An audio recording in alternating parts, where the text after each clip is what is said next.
Which of the following has made the news recently for stealing in Taiwan? A. A Taiwan bamboo partridge. B. A Formosan mountain dog. Or C. A Formosan macaque. Keep listening to Formosa Fauna to find out which it is. Stay tuned for the next 20 minutes of Formosa Fauna so you can become smarter than all of your friends.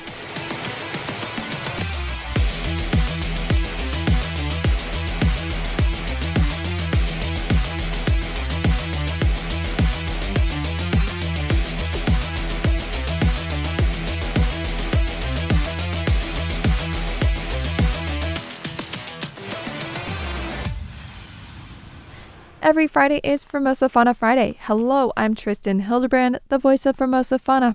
I love animals and I love talking about them. If you're even remotely curious about the animal kingdom, you're in the right place. On today's agenda, we're going to talk about the animal caught red-handed stealing in Taipei, the lanternfish surviving a coyote encounter, Taiwanese whale shark that passes away in the US, and dogs who chew. A lot on our plate today, so let's dive right in.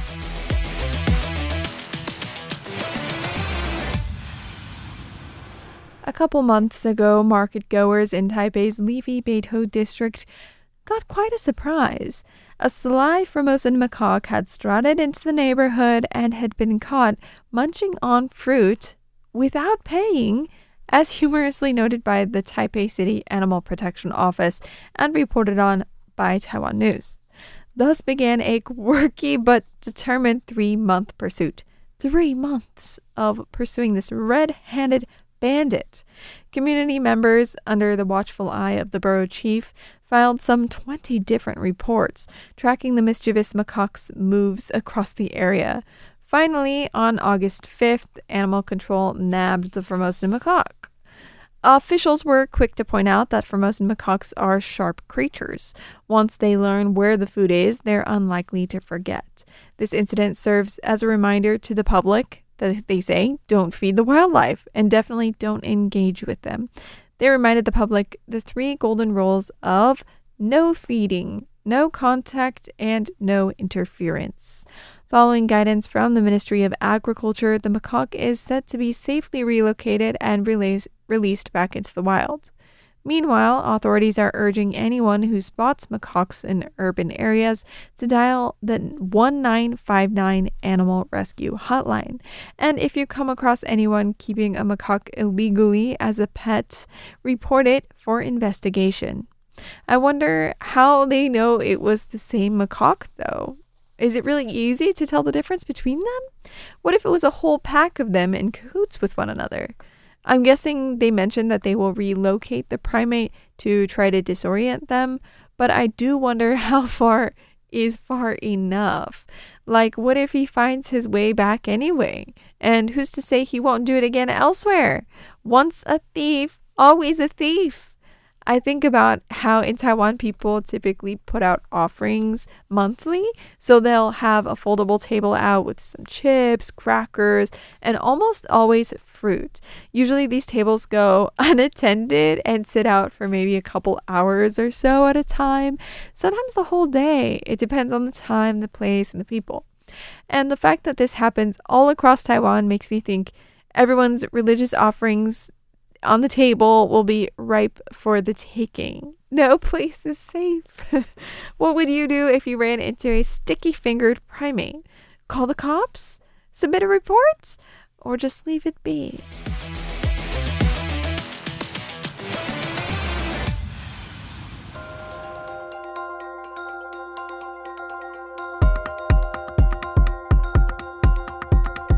Taiwan is an island that is 70% covered by mountains, lakes, and jungle. Taiwan's early connections to the Pacific and Southeast Asia are well established and are the basis for seeing Taiwan as an ocean nation. So today we're going to learn about the lanternfish. As Helen Scales says in her Around the World in 80 Fish book, the most abundant fish in the ocean, and arguably the most important ones, are the ones that few people ever see. As is the case with lanternfish, they spend their daytimes hidden in the shadowy waters of the twilight zone, which is hundreds of meters underwater.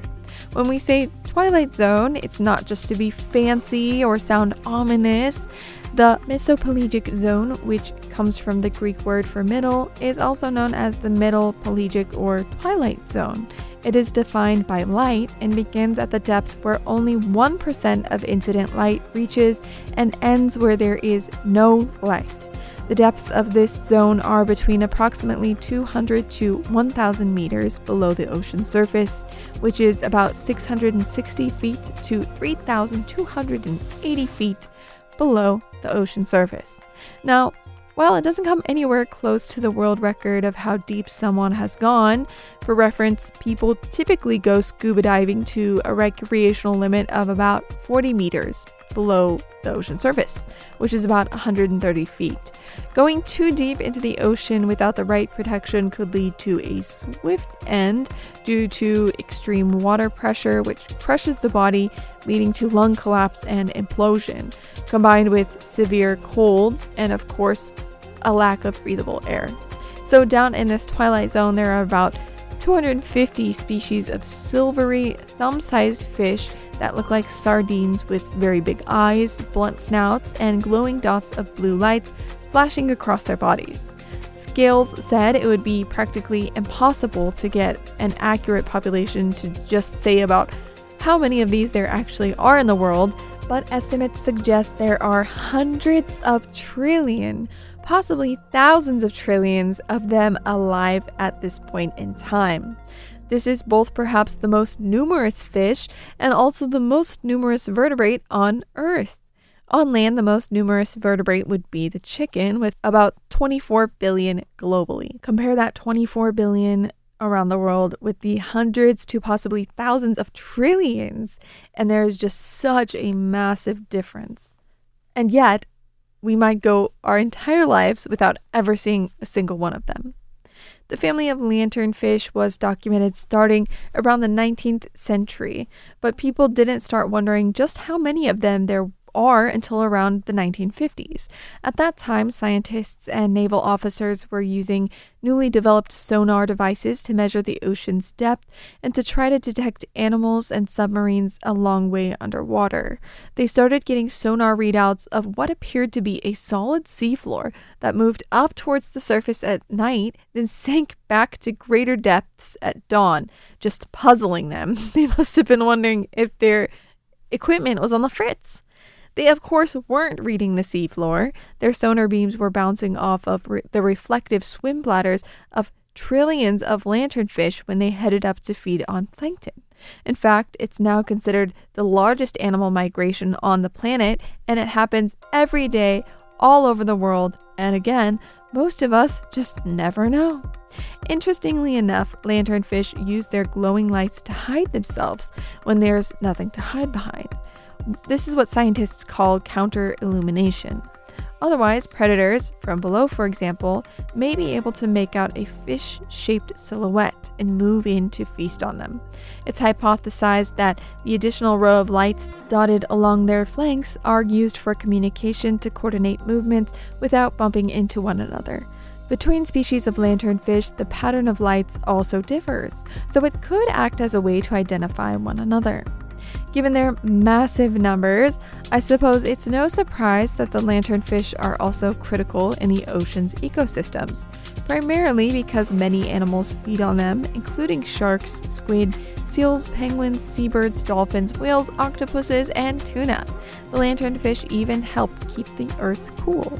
Apparently, this happens because migrating fish and animals, such as the lanternfish, siphonophores, and jellyfish, will consume a large amount of organic matter, then pull it down into the deep sea every night, drawing millions of tons of carbon into the deep sea every year, releasing it in their excrement and as they breathe out. When dissolved carbon is injected in that way into deep waters, it can stay away from the atmosphere for millennia. I can't exactly say that I truly understand all of that science and big numbers we're working with, but I'm sure glad they are a good thing for the ecosystem and not the other way around. Lanternfish are considered too oily and full of bones for human consumption, but some companies, particularly experimental enterprises, are starting to explore whether or not there's a profit to be made off of the fish. If not for human consumption, then perhaps for other fish consumption. But for now, the populations remain largely untouched. Did you know that over 17,000 species thrive in the deep sea, in this area around it where no light penetrates the ocean waves? What else could be out there? Keep tuning in to Formosa Fauna each week to learn all about what's in the water.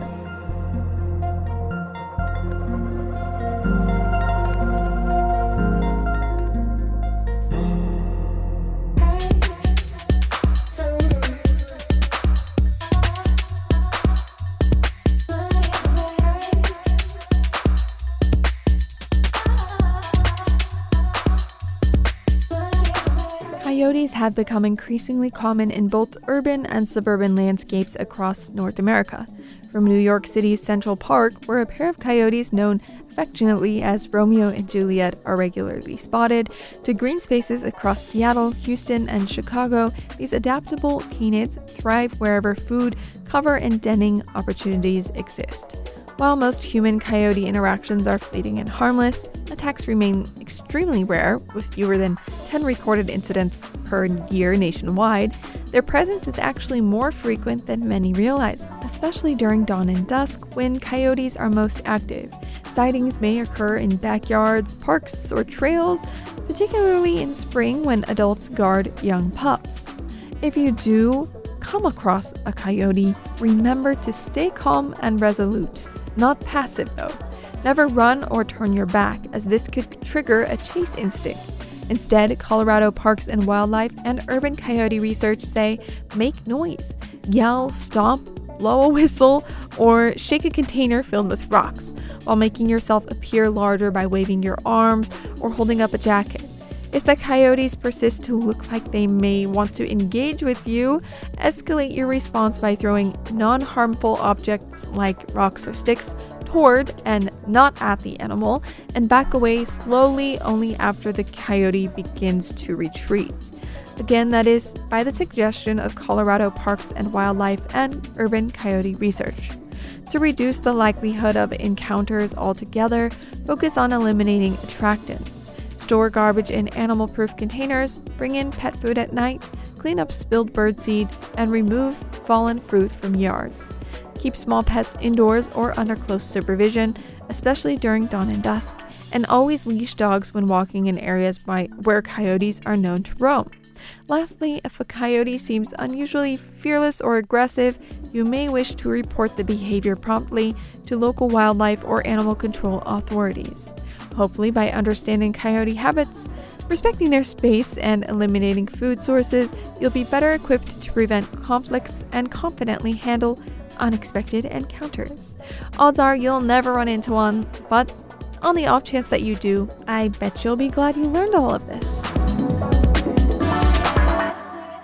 The Georgia Aquarium announced this week that Taroko, the majestic whale shark named after Taiwan's iconic Taroko Gorge, has passed away after nearly 18 years of delighting aquarium visitors. Taroko's story began when he and his companion Yushan were gifted to the aquarium by Taiwan in 2007, rescued from a seafood market, and placed in a colossal 22.7 million liter tank.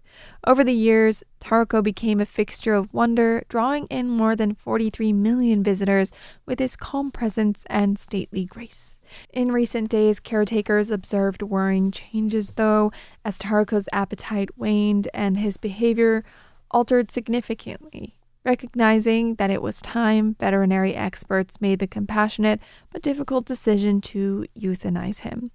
A necropsy is planned to uncover the cause of his sudden decline. The aquarium paid tribute on social media, writing, "Caring for whale sharks is an immense honor and undertaking. We were privileged to know Taroko for so long and share him with all of you.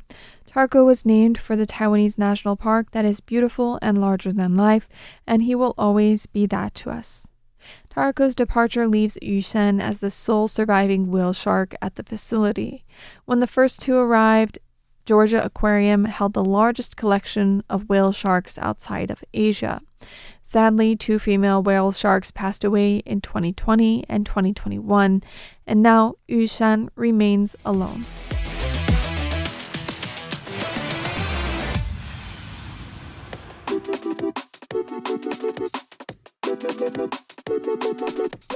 Dogs like to chew, sometimes a little too much.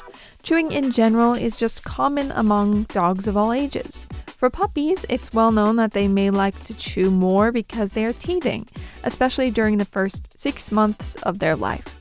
For older dogs, chewing could be due to a multitude of reasons, including boredom, anxiety, or because it's now their favorite way to pass the time. For many pet owners, chewing becomes a problem when a dog destroys items in your home and potentially ingests a harmful substance.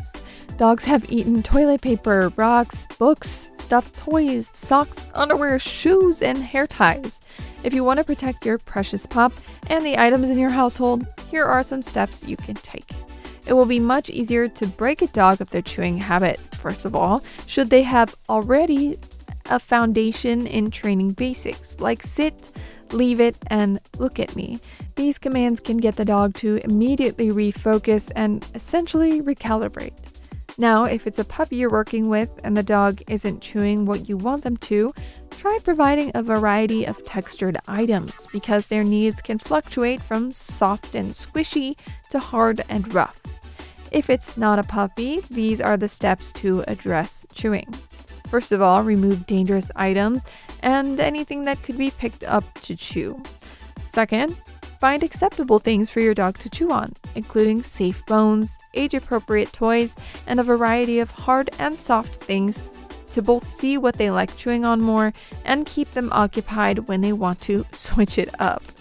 Third, consider getting your dog more exercise, as chewing oftentimes is a sign that your dog is bored or has pent-up energy. Fourth, practice the leave it command with different objects up to dozens of times a day. Reward leaving things alone.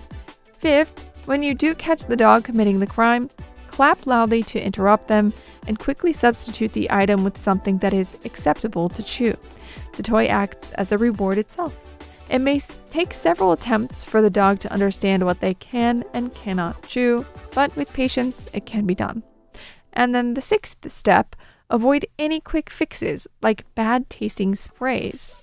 Unless you plan to coat everything non-chewable in your house with the spray for the rest of their lives, it does not make it clear enough to the dog what is chewable and what isn't.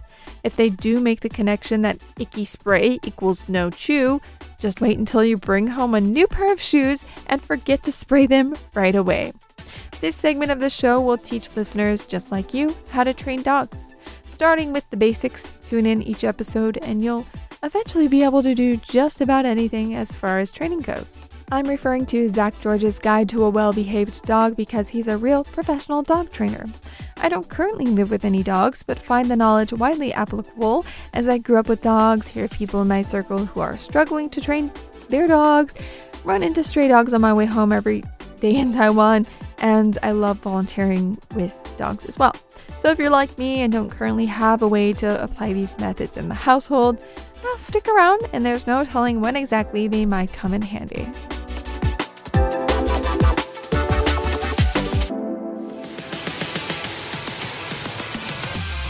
Have thoughts you'd like to share about today's episode? Or anything you've seen recently that you would like to feature in an episode of Formosa Fauna? Send me an email at tristan@rti.org.tw. That is tristan@rti.org.tw. Making it to the end of an episode makes you a Formosa Fauna friend. Thank you for tuning in, friend. See you next Friday for Formosa Fauna Fridays here on Radio Taiwan International.